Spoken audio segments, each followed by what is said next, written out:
L'Union européenne s'apprête à franchir un cap majeur dans le financement de sa défense, avec un plan annoncé par Ursula von der Leyen visant jusqu'à 800 milliards d'euros d'investissement sur la prochaine décennie. Cette décision marque une évolution stratégique face aux défis sécuritaires croissants, notamment depuis l'invasion de l'Ukraine par la Russie en 2022. Initialement, les estimations tablaient sur 500 milliards d'euros, mais la nouvelle enveloppe inclut des financements supplémentaires et une approche plus flexible des règles budgétaires. Depuis plusieurs années, l'UE a mis en place divers mécanismes pour renforcer ses capacités militaires.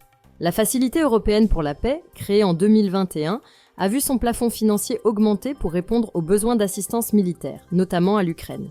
Le budget 2021 à 2027 intégrait déjà des fonds dédiés à la défense, tels que le Fonds européen de la défense pour la recherche et le développement, ainsi que des initiatives visant la production et l'achat commun d'armements. L'UE a également lancé des programmes pour adapter ses infrastructures militaires et améliorer la cybersécurité. Malgré ces efforts, les moyens restaient insuffisants face aux défis capacitaires des États membres. La Commission européenne prévoit désormais un investissement massif, incluant 150 milliards d'euros de prêts pour soutenir l'industrie militaire. L'objectif est de renforcer la production d'armements et de mieux coordonner les efforts militaires des États membres, tout en réduisant la dépendance de l'Europe vis-à-vis des États-Unis.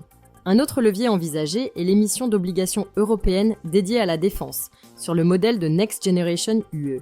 Le précédent plan européen sur le financement de la défense proposait une approche plus prudente, notamment en raison des limites juridiques du traité sur l'Union européenne, interdisant le financement direct d'opérations militaires par le budget communautaire. La montée des menaces et les résistances politiques de certains États, comme l'Allemagne et les Pays-Bas, freinaient une mutualisation accrue des dépenses militaires. Avec cette annonce, l'UE franchit une nouvelle étape en intégrant davantage de financement privé et en assouplissant son cadre budgétaire pour répondre aux besoins croissants de sécurité et de défense. Si la vidéo d'aujourd'hui vous a plu, n'oubliez pas de vous abonner pour ne pas manquer nos prochaines vidéos.